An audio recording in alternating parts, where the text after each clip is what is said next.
este tiempo hemos estado compartiendo acerca de cosas muy interesantes que el Señor ha estado trayendo. Y los días miércoles, si usted no ha venido los miércoles, queremos invitarle a que venga, porque los miércoles estamos teniendo un discipulado, estamos teniendo una serie, un curso acerca de el tabernáculo. Entonces, cuando vamos avanzando y vamos conociendo todo lo que el Señor estableció en el Antiguo Testamento, desde que el pueblo de Israel estaba en el desierto con el tabernáculo. Cuando nosotros vemos, vamos a decirlo así, cuando nosotros vemos hacia atrás en la historia, en el tiempo, podemos creer que hay cosas que aparentemente ya no tienen sentido, ya no tiene caso estudiarlas, porque la misma Biblia dice que todo lo que estaba en el tabernáculo y todo lo que era parte de la liturgia en el Antiguo Testamento era una sombra de lo que había de venir. O sea, todo apuntaba hacia Cristo, hacia Jesús. Ahora nosotros estamos viviendo en un tiempo en el que tenemos la revelación de Jesús.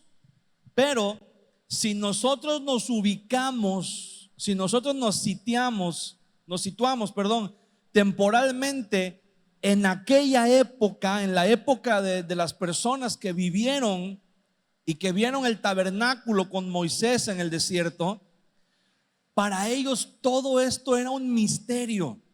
Ellos no sabían, ellos no conocían lo que nosotros conocemos.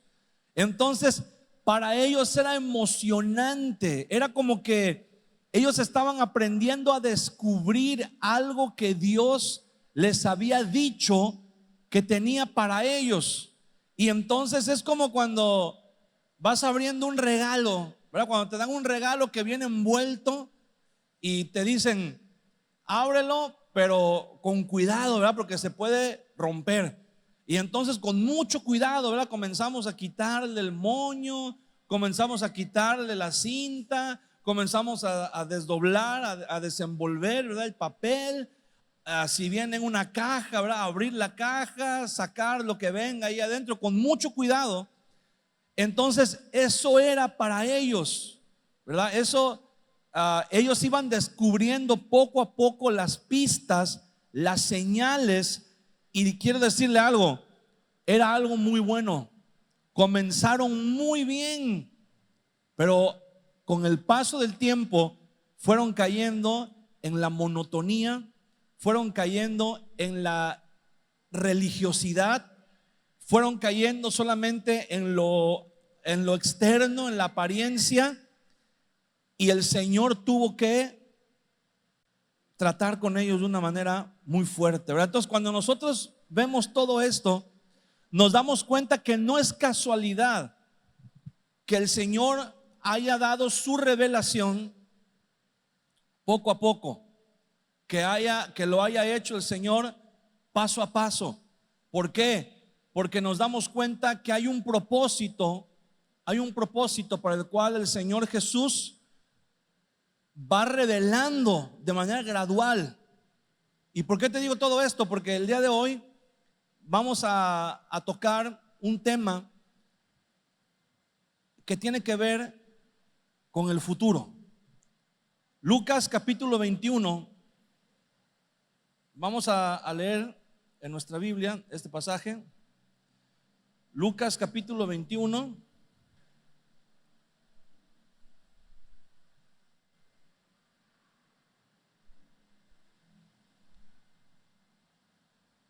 En el versículo 31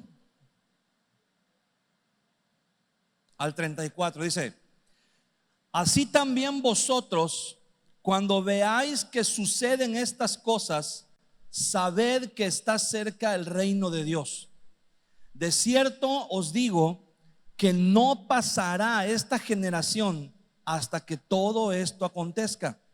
El cielo y la tierra pasarán, pero mis palabras no pasarán. Mirad también por vosotros mismos, que vuestros corazones no se carguen de glotonería y embriaguez y de los afanes de esta vida, y venga de repente sobre vosotros aquel día. Esta palabra, aquel día, esta expresión, ya lo hemos mencionado anteriormente, se refería al día en que el Señor juzgue a este mundo, el día de la manifestación del Señor a este mundo. Los discípulos creían o creemos, ¿verdad? Que un día el Señor va a venir y todo el sistema que opera en este mundo, todo el gobierno que opera en este mundo va a terminar en un solo día y va a comenzar un reino que la Biblia le llama el milenio, un reino en donde Cristo va a gobernar durante 1000 años en esta tierra, ¿verdad? Junto con todos nosotros, desde la ciudad de Jerusalén. Dice la Biblia que va a gobernar con rectitud y con justicia. Pero ese gobierno del Señor Jesús va a comenzar, el comienzo va a ser violento. Y le voy a decir por qué va a ser violento. Porque el Señor Jesús va a venir en medio de una batalla, en medio de una guerra, cuando muchas naciones se reúnan para pelear, para destruir Jerusalén. El Señor, dice la Biblia, va a descender junto con todos sus santos, junto con toda su iglesia, va a descender y va a destruir a los enemigos del Señor, a los enemigos de su pueblo. Y ese día va a comenzar el reinado de 1000 años de Cristo en esta tierra.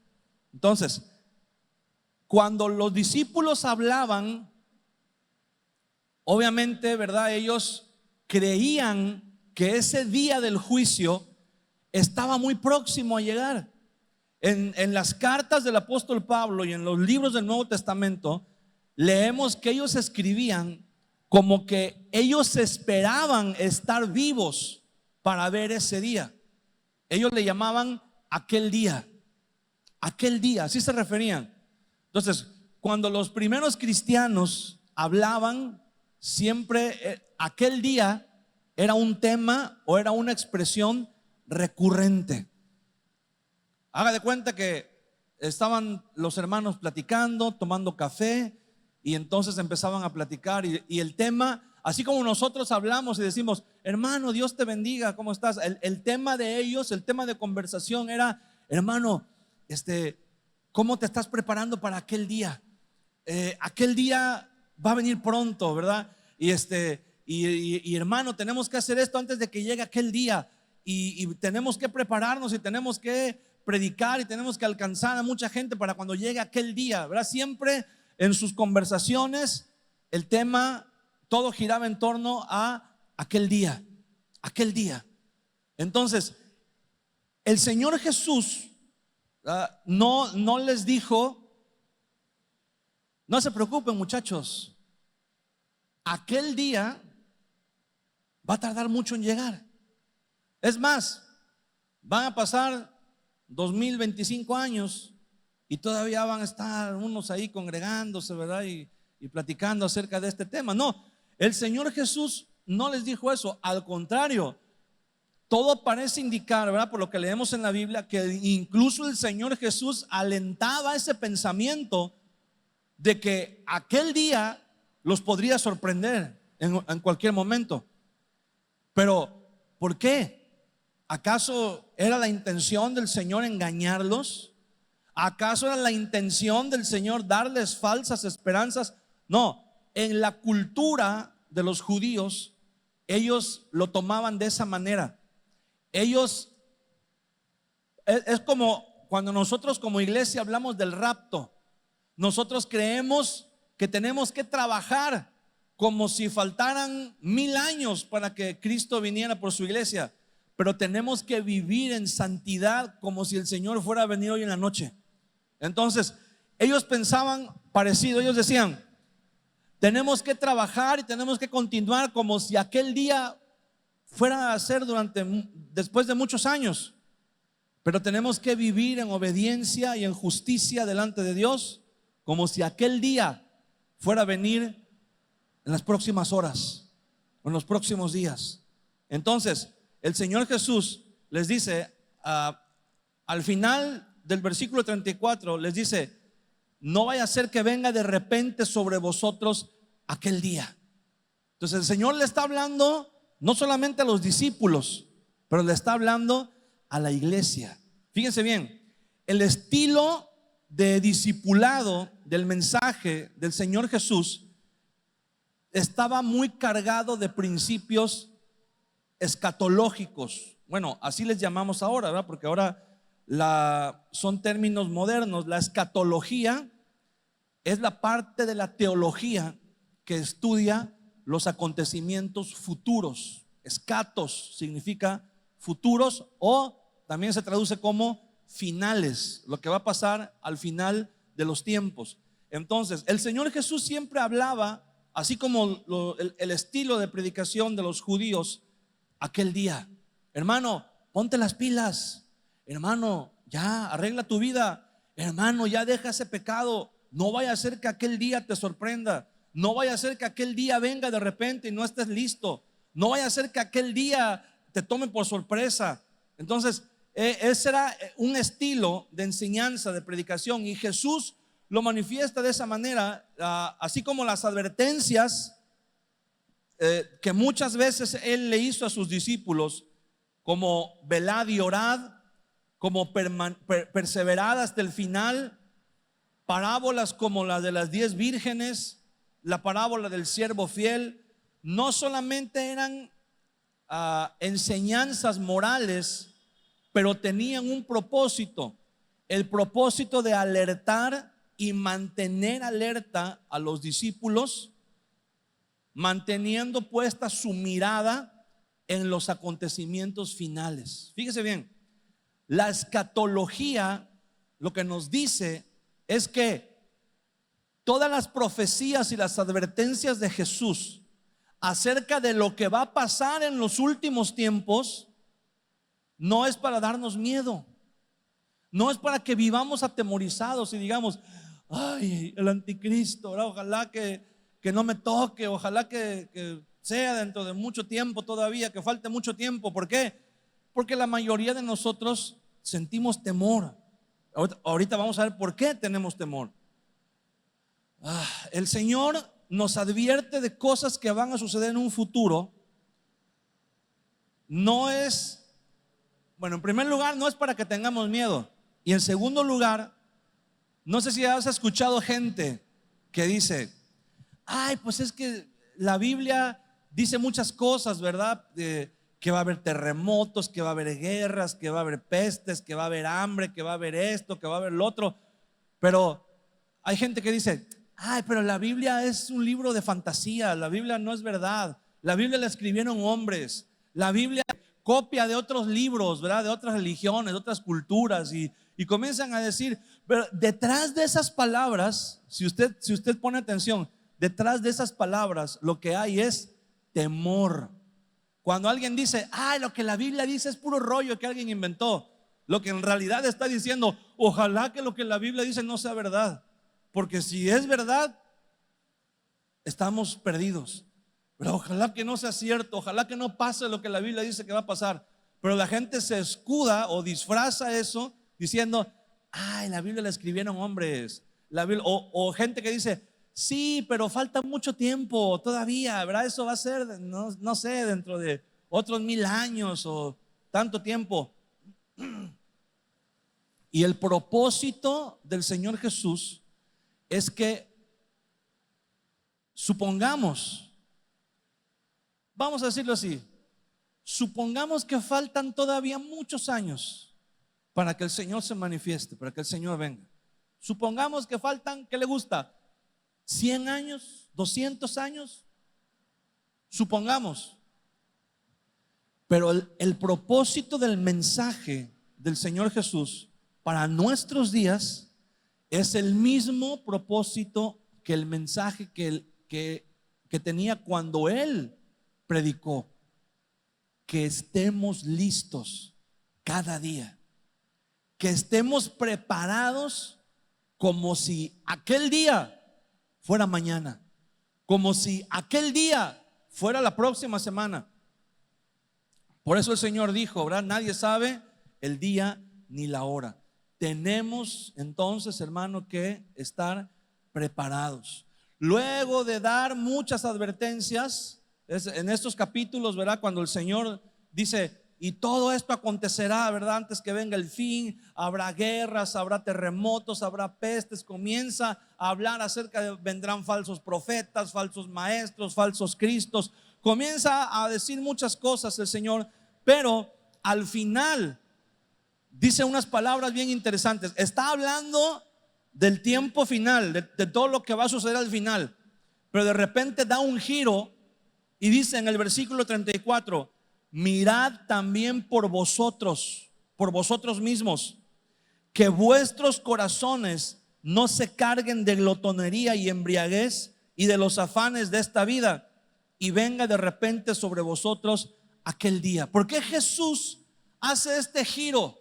De repente está hablando de las señales externas, está hablando de todo lo que va a suceder en el mundo, pero de repente su enfoque cambia hacia lo que sucede dentro del corazón de las personas, como si nos estuviera diciendo el Señor, la única manera de cuidarse de lo que va a suceder afuera es cuidar lo que sucede adentro. Eso es lo que el Señor nos está diciendo, cuidar nuestro corazón. Cuando dice no se carguen de glotonería, no se carguen, también en otro pasaje dice no se carguen vuestros ojos de sueño, pero cargarse de glotonería significa cuando comes todo, pero no está hablando de comida, dice, está hablando en un sentido figurado, cuando comes todo lo que el mundo te da, cuando te llenas de todas las cosas, cuando agarras todo lo que el mundo te ofrece, dice, te estás cargando de glotonería. Cuando nos volvemos indulgentes con nosotros mismos, cuando nos permitimos ciertas cosas, ¿verdad? Cuando de repente decimos, ay, trabajé tan duro esta quincena, trabajé tan duro este mes, que me merezco una recompensa, ¿verdad? Que de repente viene una tentación, de repente viene el diablo a seducirte, ¿verdad? De alguna manera, y el pensamiento que viene a la mente es, pues me merezco aunque sea un poquito, ¿verdad? Porque he hecho bien las cosas, me he portado bien, he trabajado, he sido un buen esposo, he sido un buen padre, he sido una buena madre, ¿verdad? Y entonces me merezco darme un gustito, ¿verdad? De vez en cuando, algo ligero, algo que pueda, ¿verdad? Yo disfrutar, y comenzamos a darnos ciertos permisos, ciertas licencias, en donde decimos, nada más poquito, pero cuando venimos a darnos cuenta, ya estamos, como dice Jesús, cargados de glotonería. ¿Qué es lo que nos pasa después de comer mucho? Por lo general, ¿qué sucede? El mal del puerco, el famosísimo mal del puerco, o algunos el mal del jabalí. Es lo mismo, pero es más salvaje todavía. Entonces los sentidos se adormecen. Los sentidos, cuando uno está muy cargado, ¿verdad? Cuando hace, y ahorita por ejemplo con el pozole, ¿verdad? Híjole, te come, dices, ok, me cuidé a lo mejor durante algunas semanas o algunos meses, pero el pozole no se puede dejar pasar. Y te comes 2, 3 platos, 4 platos de pozole, ¿verdad? Y al final dices, pero quedé tan lleno, ahora un cafecito para desempanzar, ¿verdad? Y el cafecito pues con pan tiene que ser, porque si no, no sabe igual. Y entonces al final ya cuando sientes dices, sí, yo creo que el pan era ya de días porque me cayó pesado, me siento mal, me siento débil. Y entonces nuestros sentidos se adormecen y no estamos alerta. Y en lo espiritual pasa lo mismo. Cuando nos llenamos de las cosas de este mundo, nuestros sentidos espirituales se adormecen. ¿Cómo es posible que el Señor Jesús haya dicho que cuando venga el anticristo, cuando venga el falso profeta, cuando venga, dice, y engañarán, si es posible, a los elegidos? O sea, mucha gente va a ser seducida, mucha gente va a ser engañada. Y uno puede preguntarse, pero ¿cómo le van a creer al anticristo si aquí claramente la Biblia dice que es el anticristo? Bueno, no vayamos muy lejos. No necesitamos ir tan lejos. El día de hoy, usted de repente sale en las noticias: líder de tal grupo, de tal secta, abusaba de la gente, les robaba esto y lo otro. Y uno se pregunta en este momento y dice, ¿cómo es posible que la gente les crea? ¿Cómo es posible que haya gente que caiga en sus mentiras? ¿Cómo es posible que haya gente que no se dé cuenta que los están estafando, que se están burlando de ellos? Bueno, imagínese si hay gente que el día de hoy le cree a personas que son astutas, mentirosas, embusteras, que son nada más, vamos a decirlo así, son cualquier mentiroso. Ahora imagínese el anticristo que va a venir y que va a tener el espíritu de Satanás mismo, va a estar dentro de él, que Jesús lo llama el padre de las mentiras. Imagínese, y gente, hermano, que nunca ora, que nunca lee la Biblia, que nunca asiste a un discipulado, que nunca asiste a tomar las clases bíblicas, que nunca se preparan, que nunca están. Obviamente van a ser seducidos y van a ser engañados. Obviamente van a ser apartados, ¿verdad? Ya están apartados de la verdad, pero van a ser arrastrados completamente hacia las mentiras. Juan el apóstol hace el discipulado de Juan. Acuérdense que Juan fue un discípulo directo de Jesús. Y la manera como Juan discipula a la gente, como Juan nos habla en sus cartas, en su evangelio, es muy parecido a Jesús. En primera de Juan capítulo 2, vamos a leer ese pasaje. Primera de Juan capítulo 2, versículo 2. No, versículo 12, perdón. Primera de Juan capítulo 2, versículo 12. Vamos a ver esta advertencia que Juan hace a la iglesia. Dice: os escribo a vosotros, hijitos, porque vuestros pecados os han sido perdonados por su nombre. Os escribo a vosotros, padres, porque conocéis al que es desde el principio. Os escribo a vosotros, jóvenes, porque habéis vencido al maligno. Os escribo a vosotros, hijitos, porque habéis conocido al Padre. Os he escrito a vosotros, padres, porque habéis conocido al que es desde el principio. Os he escrito a vosotros, jóvenes, porque sois fuertes y la palabra de Dios permanece en vosotros y habéis vencido al maligno. Mire, esto aparentemente pareciera como un trabalenguas, pareciera como algo confuso, pero no es algo confuso. Le voy a explicar qué es lo que Juan está diciendo. La tradición en la enseñanza en aquellos tiempos era agrupar a las personas según el nivel de madurez espiritual que tuvieran, y se distinguían principalmente tres grupos a los cuales se les llamaba los hijos, que eran, por decirlo así, los nuevos creyentes. Las personas que tenían poco tiempo de estar congregándose con los hermanos, eso se les llamaba los hijos. Los jóvenes eran los discípulos que ya tenían un poco más de tiempo y estaban en fuego, estaban, ¿verdad? Estaban enamorados del Señor, estaban enamorados de la enseñanza, estaban apasionados por la palabra de Dios. y no había nada que los detuviera, ¿verdad? Y el tercer grupo eran los más maduros, que se les llama los padres. Ese era el grupo de los ancianos de la iglesia, los que Juan dice: habéis conocido al que es desde el principio. O sea, ellos habían tenido ya un encuentro personal con el Señor y tenían una relación tan cercana, tan íntima con Dios. A lo mejor ya no eran tan eufóricos, tan apasionados, pero eran equilibrados, eran maduros, eran los que sabían escuchar la voz de Dios para tomar decisiones.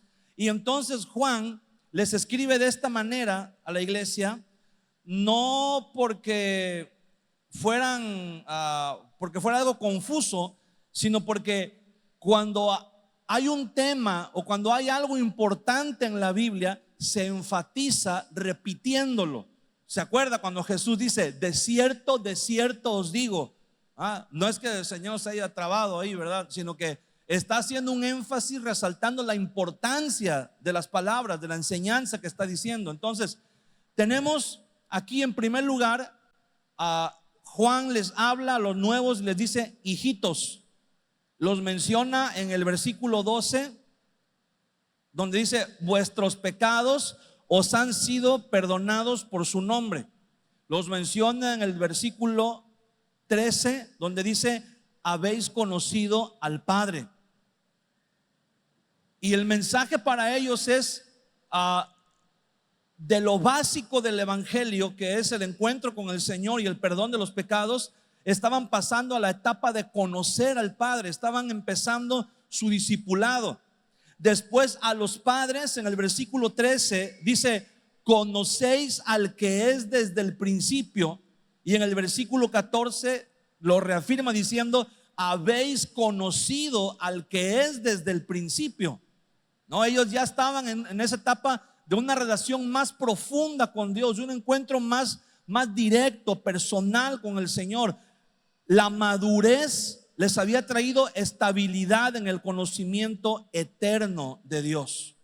Y le escribe a los jóvenes, ¿verdad?, a los que están en medio, y les dice en el versículo 13: habéis vencido al maligno. Y en el versículo 14 enfatiza diciendo: sois fuertes, la palabra de Dios permanece en vosotros y habéis vencido al maligno. Lo que Juan les está diciendo es que la victoria que tuvieron al principio en la batalla espiritual está creciendo en ellos, y la fuente de esa victoria es permanecer en la palabra de Dios. Acuérdense que Jesús dijo: si permanecéis en mí y mis palabras permanecen en vosotros, seréis verdaderamente mis discípulos. Entonces, Juan les está diciendo aquí: hay algo muy importante en la iglesia, que es la madurez espiritual, el crecimiento espiritual. Tenemos que esforzarnos, hermanos. Si hay personas, ¿verdad?, que están en la etapa de que están conociendo al Señor apenas, el apóstol Pedro escribe y dice: desead como niños recién nacidos la leche espiritual no adulterada, para que por medio de ella crezcáis para el conocimiento del Señor. Entonces, ¿qué tenemos que hacer? ¿Verdad? Buscar el alimento espiritual, venir a la escuela bíblica, buscar, ¿verdad? Hay muchas herramientas en internet donde usted puede comenzar a estudiar la palabra de Dios, a llenarse y crecer espiritualmente, fortalecerse espiritualmente. Acuérdese, si usted es parte de la iglesia es el cuerpo de Cristo. Un cuerpo, cuando está vivo, un bebé cuando nace comienza a crecer. Usted no tiene que hacer nada para que el bebé crezca. Si el bebé está sano, claro, el bebé va a crecer. Usted no hace nada para que crezca. El bebé crece porque su naturaleza es crecer.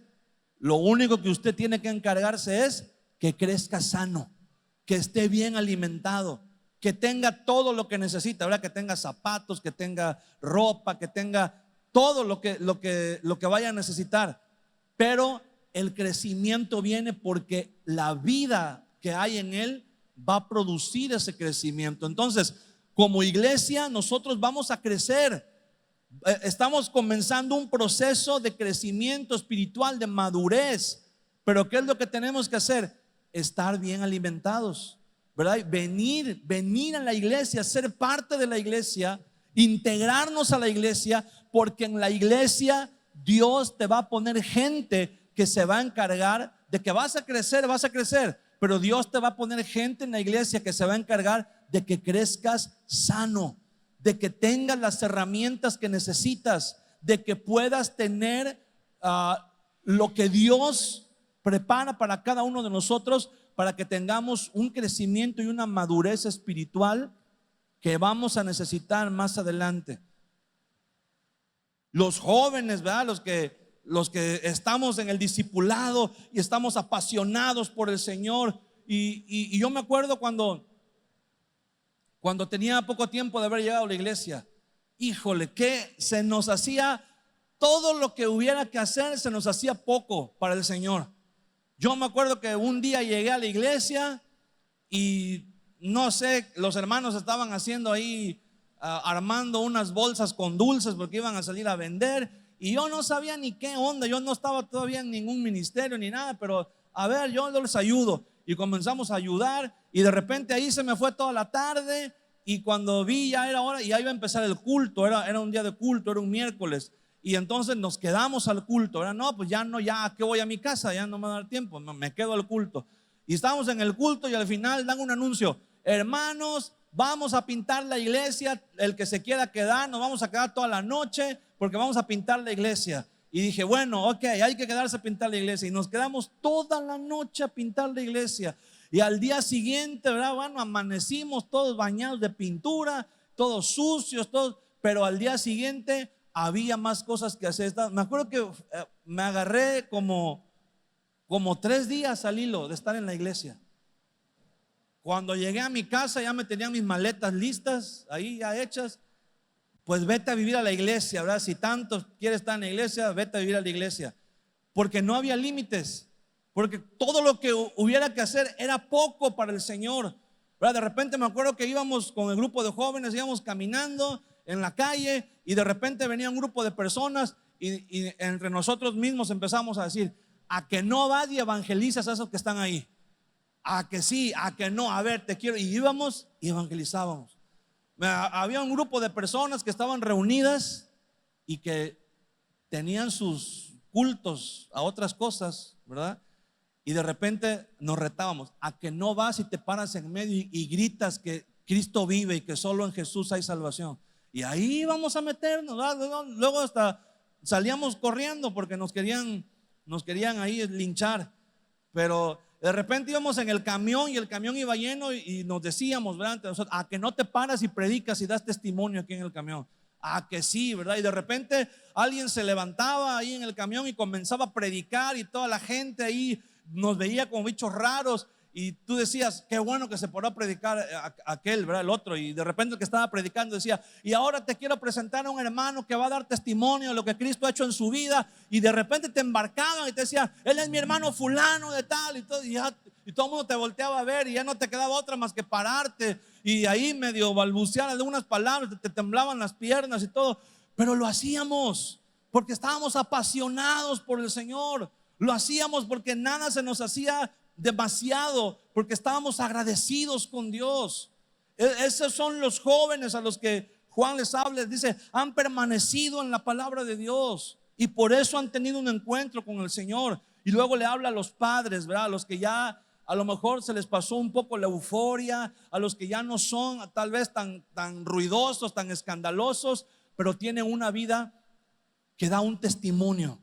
Tienen una vida centrada, sobria, madura, en donde tú puedes ver el fruto del Espíritu Santo en su vida, aunque no gritan, ¿verdad? Aunque no predican a voz en cuello en las calles, aunque no hacen cosas así muy llamativas, pero son como unas referencias que están ahí, ¿verdad? Son como esas luminarias que están ahí, y que todo mundo que se acerca a ellos puede ver la luz de Cristo en sus vidas, en sus familias, en sus hogares. Entonces, de eso le está hablando Juan a la iglesia. De eso les está diciendo que tiene que haber una madurez. No nos podemos quedar, hermanos, si tú tienes ya más de 6 meses de estarte congregando, quiero decirte algo. Ya no es suficiente con que vengas solamente los miércoles y los domingos a escuchar la palabra de Dios. Tienes que entrar a la escuela bíblica, tienes que tomar un discipulado, tienes que involucrarte. Después tienes que involucrarte en servir en algún ministerio, porque eso te va a traer crecimiento, eso te va a traer madurez, ¿verdad? Si solamente estamos recibiendo,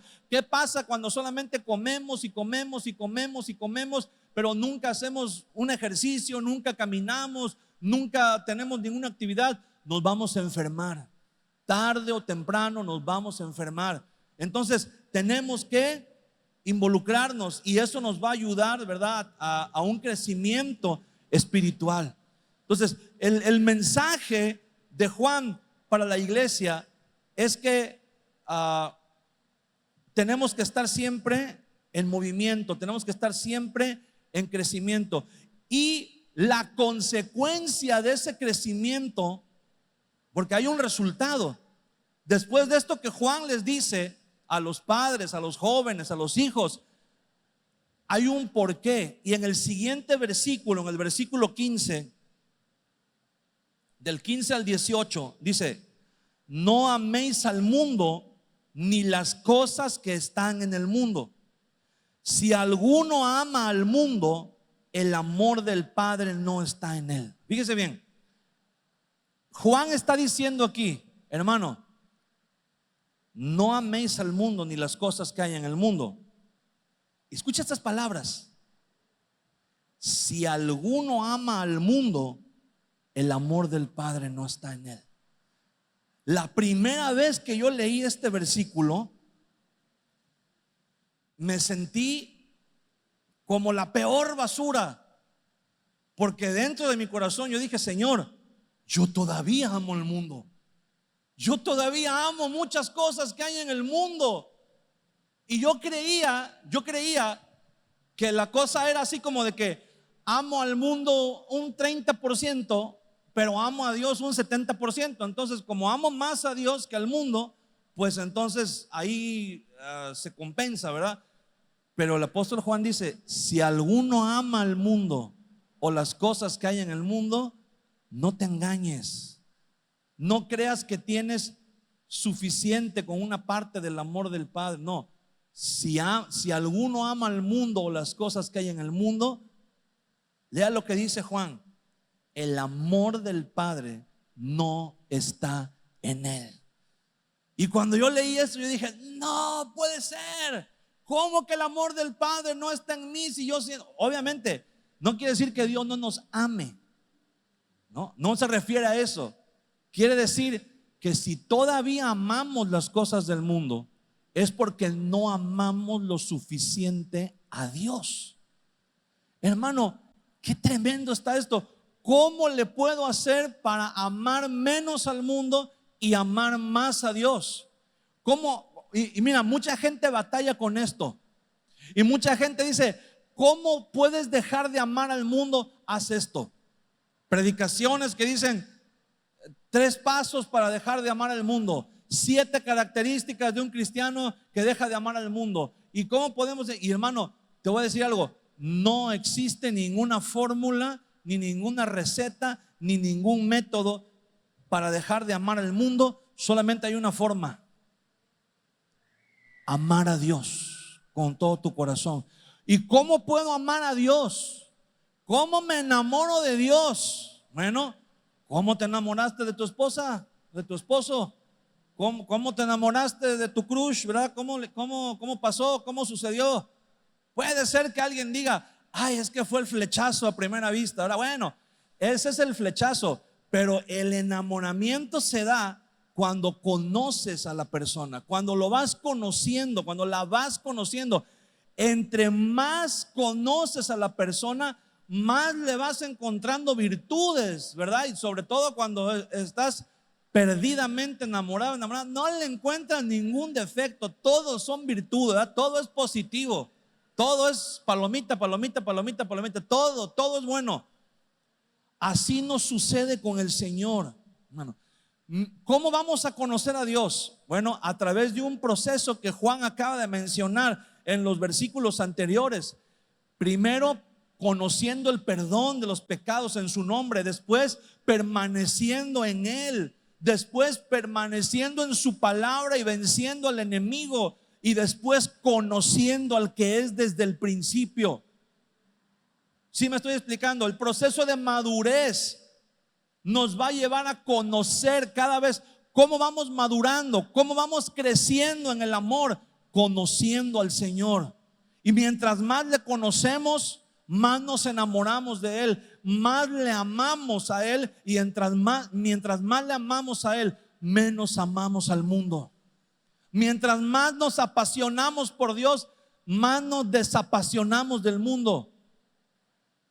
Dice en el versículo 16: porque todo lo que hay en el mundo, los deseos de la carne, los deseos de los ojos y la vanagloria de la vida, no proviene del Padre, sino del mundo. Y escucha esta advertencia: y el mundo pasa y sus deseos, pero el que hace la voluntad de Dios permanece para siempre.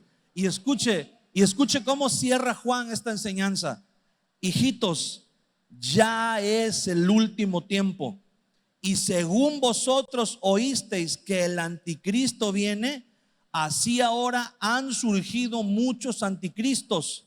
Por esto conocemos que es el último tiempo. Aunque el anticristo en persona todavía no se ha manifestado, pero el espíritu del anticristo está presente. El que va en contra de la voluntad de Cristo, el que va en contra de la voluntad de Dios. Por eso tenemos que entender, mire, el liderazgo, el discipulado de Juan tiene la misma esencia que el de Jesús. Cuando Jesús le escribe a las iglesias que están en Asia, en Apocalipsis, comienza con una afirmación, después continúa con una exhortación clara y desafiante, y concluye con una promesa de una recompensa eterna, la esperanza de poder presentarnos confiadamente ante Jesús el día de su regreso. Que cuando el Señor venga, nos encuentre viviendo para Él, nos encuentre haciendo su voluntad. Amén. Entonces tenemos que ver las señales internas, así como hay señales externas: guerras, pestilencias, terremotos, hambrunas, persecución, y son necesarias, nos advierten de los peligros venideros. Las señales externas nos dicen que cada vez está más cerca, y son peligros que vamos a tener que enfrentar. ¿Cómo los vamos a enfrentar? Poniendo atención a las señales internas, lo que sucede dentro de nuestro corazón. ¿Cómo podemos hacer para dejar de amar el mundo? Vamos a ver cuáles son las advertencias de los peligros que Juan nos advierte. Juan advierte tres tipos de peligros desde el momento en donde él está, desde el momento en el que él se encuentra. Juan menciona, da tres advertencias sobre los peligros, vamos a decir así, primarios, que son los planes destructivos de Satanás que se manifestaron en las tentaciones hacia Eva cuando estaba en el huerto del Edén, que dieron paso a la caída y al ingreso del pecado. O sea, Satanás usó cierta estrategia para seducir a Eva. Y aunque nos preguntamos, ¿cómo puede ser posible que Eva, verdad, conociendo al Señor, viendo la gloria de Dios, haya hecho caso? Bueno, vamos a ver qué sucedió con Eva. Esas son las señales primarias, ¿verdad? La promesa de satisfacción. La promesa, así como Satanás tentó a Jesús a convertir las piedras en pan en el desierto, en los últimos tiempos vamos a ser tentados para que nosotros nos vamos a ver tentados a satisfacer las necesidades o los apetitos que se puedan que podamos experimentar. Cuando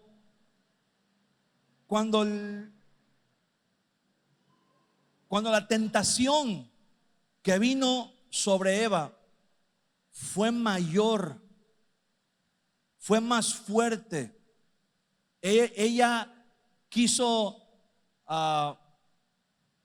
satisfacer sus propios deseos antes que obedecer al mandamiento que el Señor le había dado, antes de obedecer lo que Dios, lo que el Señor les había dicho. ¿Por qué? Cuando le prestó oídos, cuando le prestó atención, comenzó a darse cuenta que podía obtener beneficios personales. Quitó su mirada de la promesa eterna, quitó su mirada de lo que el Señor le había prometido, de lo que el Señor le había dado tanto a ella, ¿verdad?, como a su esposo, a Adán. Quitó la mirada de la eternidad y puso su mirada en lo pasajero, puso su mirada en lo temporal, en lo mundano, y eso fue lo que la llevó a caer. Desde el punto de vista de Juan, hubo otro peligro, otras tentaciones que eran las contemporáneas, las que Satanás, acuérdense, las primarias, luego las contemporáneas, que son las que utilizó Satanás para tentar a Jesús en el desierto, y después las escatológicas, las del futuro, las de los últimos tiempos, que son las tentaciones que Satanás va a traer a nosotros, a la iglesia, para desviar nuestro corazón, para desviar nuestra atención de las cosas eternas y concentrarlas en las cosas terrenales. Vamos a ver, vamos a analizar la tentación y cómo se manifestó en esas diferentes facetas, en esas diferentes etapas, pero es la misma tentación, ¿va? En primer lugar, los deseos de la carne, es lo que Juan advierte, porque todo lo que hay en el mundo, los deseos de la carne, los deseos de los ojos y la vanagloria de la vida, no proviene del mundo, no proviene del Padre, perdón, sino del mundo. Juan nos advierte las tentaciones que van a venir en el futuro, que son las mismas que están en el presente y son las mismas que estuvieron en el pasado. Entonces, dice Juan, vamos a ver primero los deseos de la carne, cómo se manifestaron en el Edén. En Génesis capítulo 3 dice que Eva vio que el fruto era bueno para comer. O sea, se le antojó, lo vio y se le antojó. Vio la belleza del fruto, puso sus ojos en la apariencia del fruto. ¿Cómo se manifestó esa tentación en el desierto? Satanás tentó a Jesús a convertir las piedras en pan.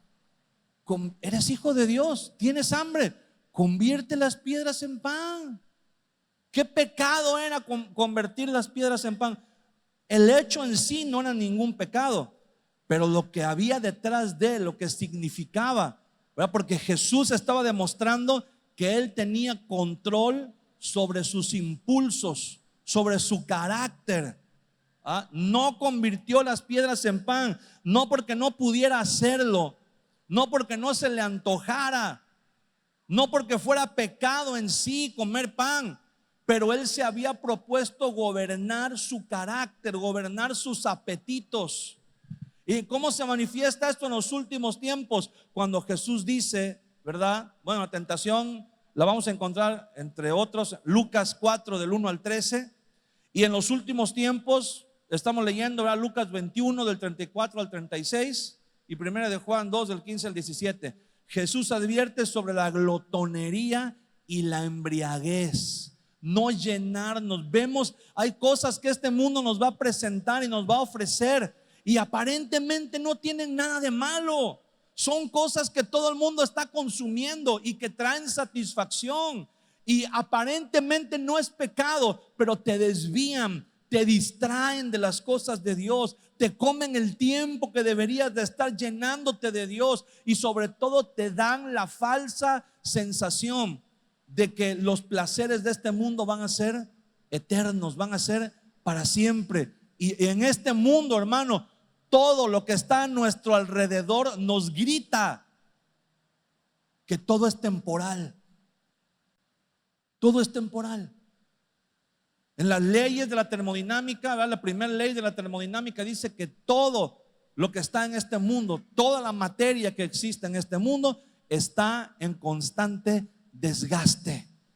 Todo se está desgastando, todo se está acabando. Las frutas, ¿verdad? Usted la ve y dice, wow, qué bonitas manzanas, qué bonitos duraznos. Se los lleva usted a su casa y a los 2, 3 días, ¿cómo están? Se empiezan ya a marchitar, y si no se los come rápido, se echan a perder, se pudren. Las flores, ¿verdad? Usted las ve y cuando le regalan un arreglo de flores, ¿verdad? Ay, qué bonito, qué hermoso. Pero por más que usted lo quiera cuidar, 2, 3, 4 días en su casa, ¿y cómo se ponen? Se marchitan, se mueren. Uno, ¿verdad? Cuando es joven y se ve en el espejo y dice, no, hombre, qué guapo estoy, ¿verdad? Y por más que uno se arregla y se peina y se perfuma y se viste y todo, con el paso del tiempo, eso se va acabando. Y entonces, todo eso son señales que nos están diciendo, abre los ojos, date cuenta, todo es temporal. Nada se va a quedar aquí en este mundo para siempre. Y eso nos debería de llevar a reflexionar y pensar en la eternidad, en lo que verdaderamente va a trascender en la eternidad, ¿verdad? Y eso Jesús una vez más nos pone el ejemplo, ¿verdad?, de la glotonería y la embriaguez. Ya lo mencionábamos hace un tiempo. ¿Quieres probar el carácter de una persona? ¿Quieres probar si una persona tiene gobierno, tiene dominio sobre sus apetitos y sobre su carácter? Invítalo a comer al buffet. Invítalo a comer al buffet. Una persona que tiene dominio sobre su carácter, tú lo vas a ver porque se sirve lo que se va a comer. Pero una persona que no tiene control en sus apetitos, en su carácter, ay, hermano, de la primera pasada te agarras 2, 3 platos al mismo tiempo y los 3 los llenas y te los llevas a la mesa y regresas por el postre de una vez, porque dice, ¿qué tal que se acaba y que cuando termine ya no hay? ¿Y por qué?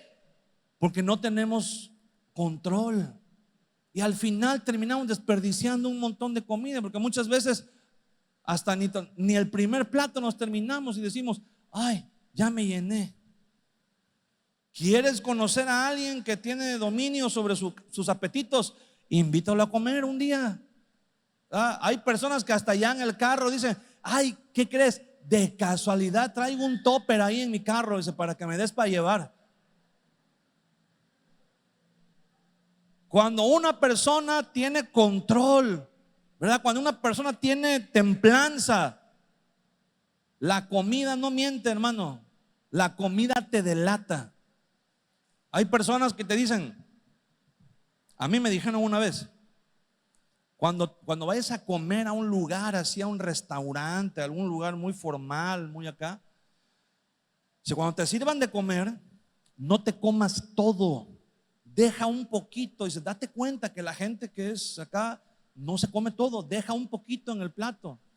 Y dices, no, hermano, tú no sabes con quién estás hablando.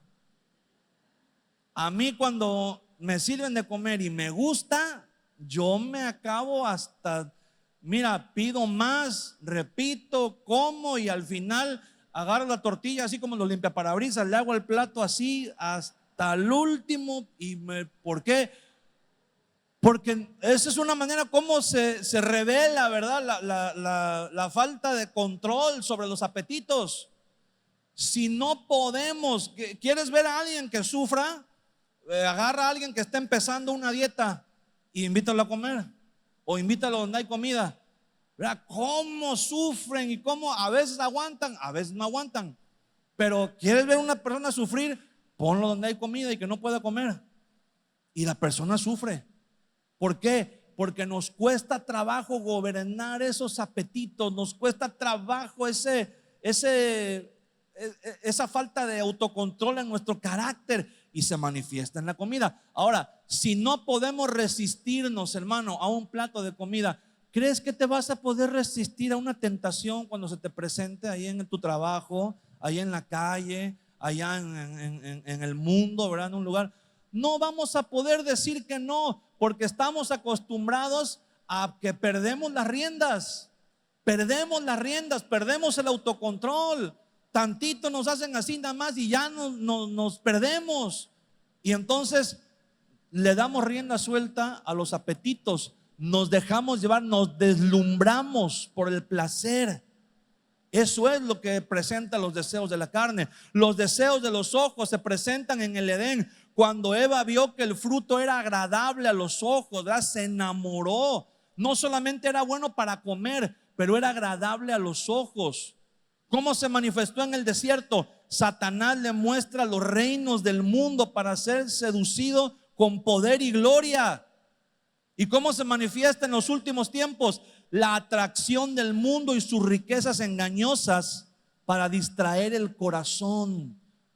Cuando el mundo te muestra las apariencias y te dice: mira, todo esto puede ser tuyo, puedes ser parte de, puedes integrarte, te vas a sentir aceptado, te vas a sentir bienvenido, mira qué bien se ve, y te muestran personas que te dicen: mira, un problema que hay en los jóvenes al día de hoy es que lo que ven los está seduciendo. Un problema muy fuerte en la sociedad comenzó cuando se comenzaron, bueno, en primer lugar cuando llegó la televisión, ¿verdad? A los hogares. Bueno, pues todo era con fines de mercadotecnia, ¿verdad? Para vender cosas que tenían ahí en los supermercados y todo eso. Pero después a alguien se le ocurrió una idea fabulosa para captar aún más la atención de la gente que estaba en las casas: las novelas. Ay, hermano, qué gancho. Imagínense, si ya los que trabajan ahí en la televisora saben que te ponen una novela, aunque sea la misma historia que se ha repetido 10,000 veces, pero le cambian los personajes y dicen: es una novela nueva, y ahí está la gente viendo otra vez, porque te capturan la atención. Entonces ya saben que todos los comerciales que te pasen en medio de esa novela, pues te los vas a chutar todos, ¿verdad? Entonces por eso buscan que se capture la atención. Hermano, ¿sabes de qué tratan todas las novelas que pasan en la televisión? No importa el contexto, no importa en dónde sean, no importa de qué época, no importa de qué, no. Todas las novelas se tratan acerca de un solo tema: el adulterio. Ese es el tema de las novelas, el adulterio. Y en las novelas y en las películas te ponen, ¿verdad?, que el que adultera le va bien, porque resulta que estaba casado con una mujer mala, ¿verdad? Y gruñona y regañona y lo que tú quieras, y de repente se enamora en el semáforo, se enamora de la que vendía globos en el semáforo, y deja a la mujer por casarse con la del semáforo y vive feliz toda la vida. Entonces, ¿qué mensaje le están dando ya a la gente? Pues el adulterio te sale bien. El adulterio, ¿verdad? Te puedes cambiar tu vida para bien y puedes llegar a ser feliz. Y la gente se empezó a comer eso. El día de hoy los jóvenes están diciendo: ¿para qué quiero ir a la escuela? ¿Para qué quiero hacer una carrera? Mejor me meto de influencer. Mira cómo viven los influencers. Mira cómo viven en un derroche de dinero, y mira cómo se disfrutan, viajan, gozan, ¿verdad? Comen, beben, tienen todo lo que quieren, son famosos, la gente los quiere. Jóvenes que dicen: no, yo ¿para qué voy a la escuela? ¿Para qué voy a trabajar? Me meto con el crimen organizado, ¿verdad? Y mira, estos no fueron a la escuela y traen camionetones y todo el tiempo traen dinero y cadenas de oro y todo. Y eso es lo que los jóvenes están viendo y se les está llenando el corazón con eso. Eso es lo que los está seduciendo. ¿Para qué me voy a matar en una carrera 5 o 6 años y después en un trabajo 8, 10 horas, 12 horas diarias para ganar un sueldo ahí más o menos y andar de ahí estirando para la quincena? No, si aquí me la puedo llevar bien relax, ¿verdad? Muchas jovencitas están cayendo en la trampa también de las redes sociales, de vender su cuerpo con imágenes. El otro día estaban pasando un reportaje cristiano y esa persona estaba diciendo, dice, ¿cómo podemos hacer que hay jovencitas que obviamente no conocen a Dios, pero tú les predicas el evangelio y les dices, mira hija, Dios puede cambiar tu vida, Dios te puede llevar por el buen camino, que termines una carrera, que trabajes, que seas de bien? Dice, pero pasan una entrevista de una muchacha que vende sus fotos y videos ahí desnuda con pornografía.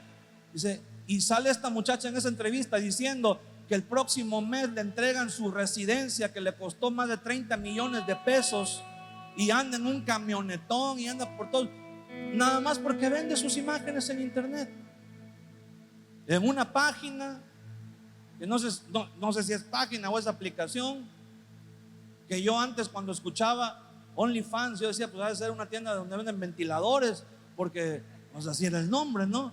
Pero ya después ya me explicaron y me dijeron, no, es una página donde las muchachas, ¿verdad?, se inscriben y venden. Ya no sé si es página. ¿Es página o es aplicación? ¿Verdad? No sé. ¿Y usted cómo sabe, hermano? ¿Usted cómo sabe? Cuidado. Pero ¿cómo luchamos con eso si es de lo que los jóvenes están llenando la vista, con lo que el mundo los está seduciendo, sus modelos a seguir? ¿Cómo hacemos para voltear la mirada de esos jóvenes hacia Jesús? El deseo de trascendencia, la vanagloria de la vida, ¿cómo se manifestó en el Edén? Cuando Eva vio que el fruto era bueno para alcanzar sabiduría. Eva dijo, ahora sí voy a ser la mujer más sabia, ¿verdad? Voy a ser la mujer más sobresaliente, que toda la gente va a hablar de mí y todas las mujeres van a querer ser como yo. ¿Cómo se manifestó en el desierto la vanagloria de la vida? Satanás tentó a Jesús, lánzate del pináculo del templo y mira, todo mundo te va a reconocer, todos te van a aplaudir, todos te van a reconocer como el Mesías. Y Jesús advierte en los últimos tiempos contra el orgullo, la autosuficiencia y la distracción por los afanes de la vida. Mucha gente quiere ser famosa, mucha gente quiere ser importante, mucha gente quiere trascender en este mundo y que su nombre, su apellido, su familia, su empresa, ¿verdad?, sea. Hay gente que le ponen a su empresa, a su negocio, le ponen su nombre, su apellido, para que así cuando pasen los años y las generaciones sepan quién fue el fundador de esto, ¿verdad? Sepan quién fue la que empezó con todo esto. El deseo de trascender sin Dios, sin el Señor. La batalla por los deseos, la batalla por ser más de lo que Dios nos ha llamado o de lo que es la voluntad de Dios que seamos. No podemos, hermano, ignorar que el que está detrás de todo esto es Satanás. Satanás es el que está engañando a la gente. Satanás es el que está detrás de todas estas mentiras, queriendo que desviemos nuestra mirada del Señor y la pongamos en Él. Jesús nos advierte que en los últimos tiempos va a haber una generación que van a desear la espiritualidad sin la cruz. Van a pretender ser muy espirituales, pero van a quitar de en medio la cruz. No van a querer hablar, ni van a querer escuchar acerca de sufrimiento, sufrir por causa de Jesús. Pero ¿cómo? Si Jesús murió para que yo tuviera todo, para que yo fuera rico, para que yo fuera feliz, para que yo viviera bien. Porque ese es el mensaje que se va a estar predicando, ese es el mensaje que ellos van a estar conociendo. En el Edén Eva buscó ser como Dios. En el desierto Satanás tentó a Jesús para exhibirse como Dios. Y Jesús libró muy bien esas tentaciones, porque Él permaneció. No solamente Él sabía lo que estaba pasando en su tiempo, pero también sabía lo que iba a suceder en el futuro. Jesús dijo en Mateo 24:12: y por haberse multiplicado la maldad, el amor de muchos se enfriará. El amor de muchos se enfriará. Pero ¿qué es lo que tenemos que hacer nosotros, hermano? Lo que dijo el profeta Daniel, capítulo 11, versículo 32: con halagos hará. Bueno, aquí es otra versión. Daniel capítulo 11. Quiero pedirle que se ponga de pie conmigo, por favor. Versículo 32: con lisonjas seducirá a los violadores del pacto, mas el pueblo que conoce a su Dios se esforzará y actuará. Tenemos que esforzarnos y actuar, pero para eso primero tenemos que conocerle a Él. Tenemos que estar dispuestos. Tenemos que decirle: Señor, yo no sé cómo va a ser aquel día. Yo no sé cómo van a ser los últimos tiempos. Yo no sé si me va a tocar a mí vivirlo, o a lo mejor ya no vamos a estar aquí. A lo mejor le va a tocar a nuestros hijos, a nuestros nietos. No lo sabemos, pero tenemos que estar listos. La única manera de no dejarnos seducir por lo que hay aquí es poner nuestra mirada en lo que hay allá, en Él. Permanecer y crecer en Él y madurar en Él nos va a ayudar a dejar de ver las cosas de este mundo. ¿Qué es lo que te seduce de este mundo?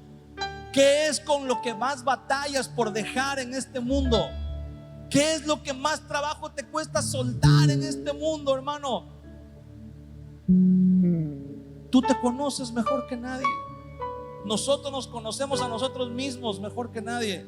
Y quiero decirte algo: lo que más te cueste trabajo soltar en este mundo es lo que Satanás va a usar para desviar tu corazón y tu atención de Dios. Te va a mantener anclado a este mundo, te va a mantener apegado a este mundo. Y a lo mejor lo que tú estás experimentando en este mundo te proporciona cierto placer, te proporciona cierta sensación de seguridad. Pero hermano, tienes que saber algo: eso se va a terminar un día. Eso un día se va a acabar, va a dejar de ser, va a dejar de existir. Pero las promesas del Señor son eternas. Dice la palabra del Señor: el mundo pasa y sus deseos, pero el que hace la voluntad de Dios permanece para siempre. Tenemos que aprender a hacer la voluntad de Dios, hermano, porque este mundo se va a terminar muy pronto y va a terminar muy mal. Y los que estén enganchados a este mundo van a terminar muy mal. La única manera de guardar nuestro corazón y no caer en la trampa de lo que este mundo nos ofrece es mantener nuestros ojos puestos en Él y decirle: Señor, el anhelo de mi corazón es conocerte más cada día. El deseo de mi corazón es conocerte más cada día, Señor.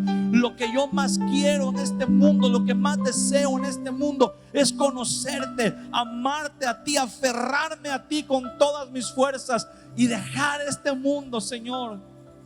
Hay cosas de este mundo que las podemos disfrutar, claro que sí. Las podemos disfrutar dentro del marco que Dios ha establecido como legal,